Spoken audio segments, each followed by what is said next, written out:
Today we're talking about jumping and pulling on a leash. A couple of the major things I hear when people come to me for training advice. So let's get into it. What I want to do is I want to explain why dogs do what they do. So I think that's very important for you to know why they're doing it to help you stop it. So let's talk about the pulling on leash. Remember, if a dog pulls on a leash, if they want to go over to see that person or whatever it might be, or just to go down the street, they're pulling on a leash and you follow. All you are telling your dog is if you pull harder, I will follow you. We're going to talk about jumping here in a minute. But the pulling, so we have to stop that. And we're going to show you how we stop that here in a minute. The jumping, one of the biggest things I see with jumping happens at a very early age. You have that puppy, and every time the puppy jumps on you, you pet it. You're just rewarding that dog. So in my opinion, we are creating these two behaviors at a very young age. And then once it gets bad, once they get bigger, like Gus here, forgot his name for a second. He's starting to get larger, so now he's pulling harder on a leash. Now the jumping is getting annoying, where we should fix this or at least keep it from happening from day one. So jumping, we're rewarding. Here, buddy. Another thing I see, as they get bigger, they jump and we push them. Look, he's wanting to, my hands are down there, he's just wanting to play. So we're using our hands to push them down.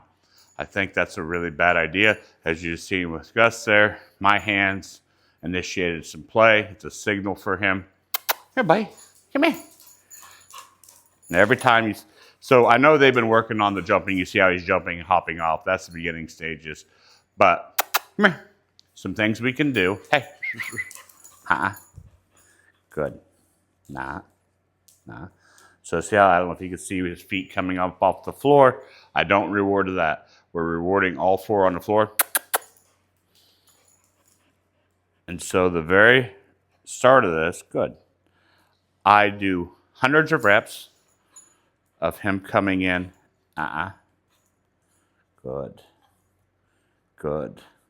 Coming in and setting in front of me. We reward heavily for that. We have to reverse that reward sequence. He's no longer getting rewarded for jumping on me. He's getting rewarded for setting. I like to teach a dog the behavior that I want before we start adding too much pressure. I think it's the fair way to do things with dogs. Here, buddy. Hey. Good. Now I know jumping's not fixed, and you will have to do hundreds, if not thousands of reps of this for it to get fixed. And that is saying no one is using, hey,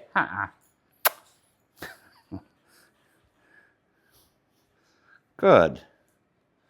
So you would need to do hundreds of reps over months to get it where they just always sit in front of you. And then that has to transfer to other people. But we can teach them this. Good. And then, hey. No. So I walk into him, add pressure, spatial pressure. I mark it with no. Hey. No.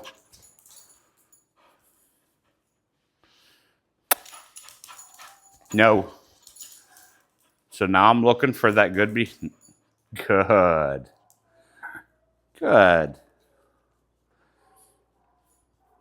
Good. Now, where people fail on this is, let's say he's my dog and I work with him and I get him where he knows to set in front of me, but we don't generalize the training enough. With any behavior, you have to generalize it. So we have to show him with multiple people, he has to sit. So how I would do that. This is how I'd get him to quit jumping on me. Gus. Good. This is how I'd get him to quit jumping on me, is I'd use spatial pressure to tell him no. I would reward for the behavior I want. But now we need to get it. Now we need to generalize it with everybody. Come here. Easy. Okay. As you can see, when I put my hands down, so we're going to go a little different route here. Come here. Here. Good. So he wanted to play with the leash. Hey, come here. we're going to work on changing this. I'm going to back out a little bit because I'm seeing some issues here that we want to work on. Good. Nope. So we trained the dog in front of us. So my initial video, or the beginning of this video, it was work on jumping, work on leash pulling. He is not wanting the leash on. So we're going to back out.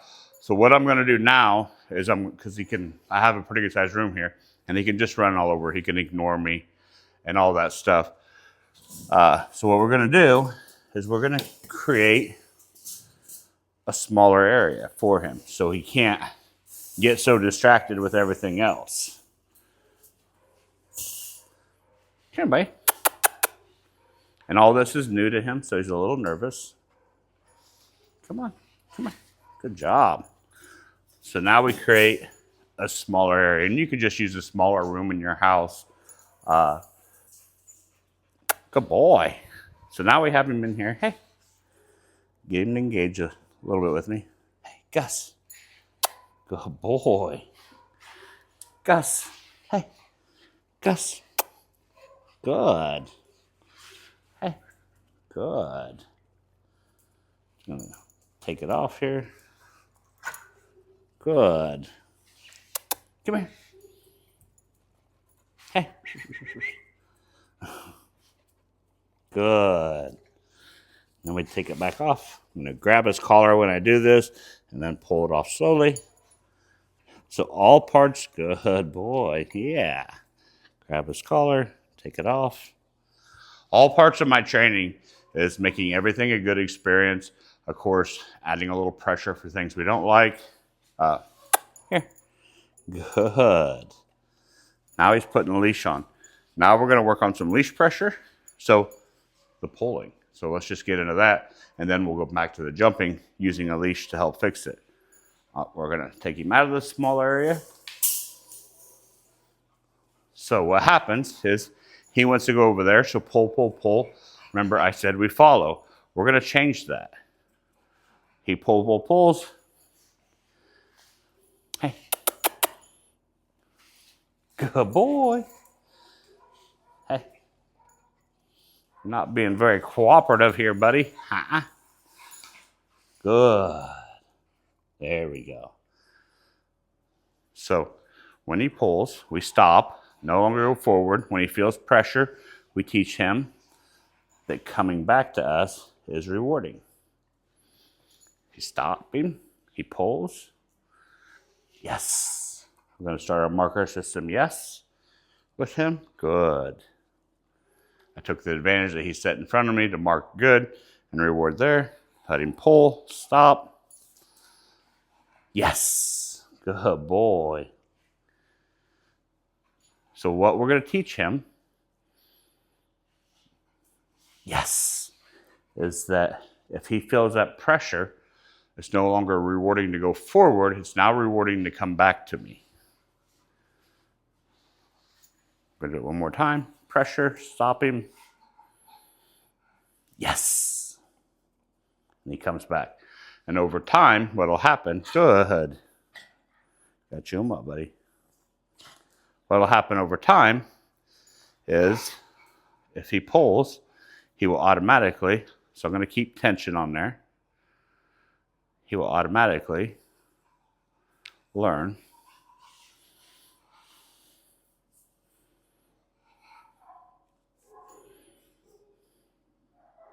so we're going to wait him out here.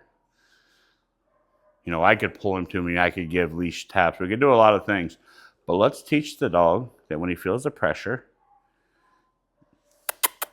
and help him out, yes, that it'll go away and he'll actually get rewarded if he comes back to me. Good.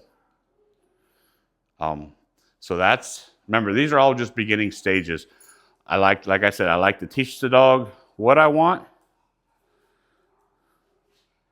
Yes. Before we start getting into our drills. And then once we have the dog understanding that he don't jump on me, that pulling on a leash, he should come back to me to get the reward. Sitting in front of me gets the reward. Once they start into that understanding that, and that'll take several days.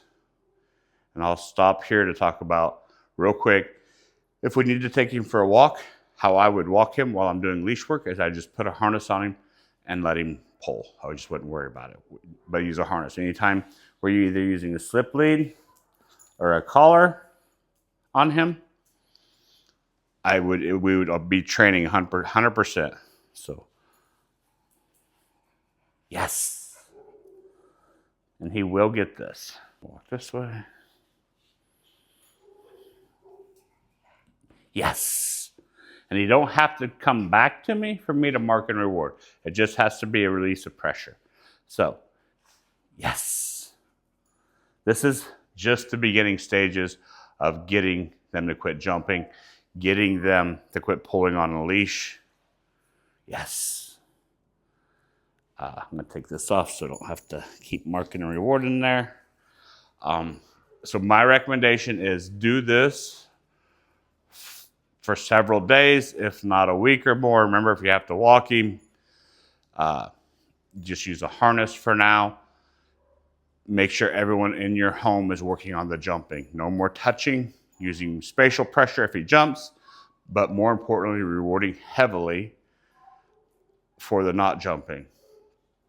One pushback I get on this is people are like, I don't always want to have treats in my pocket. If you follow along with our channel, you will see that we eventually pull those treats away. And you will see more sessions with Gus here on how we're getting him to quit pulling on leash and to quit jumping.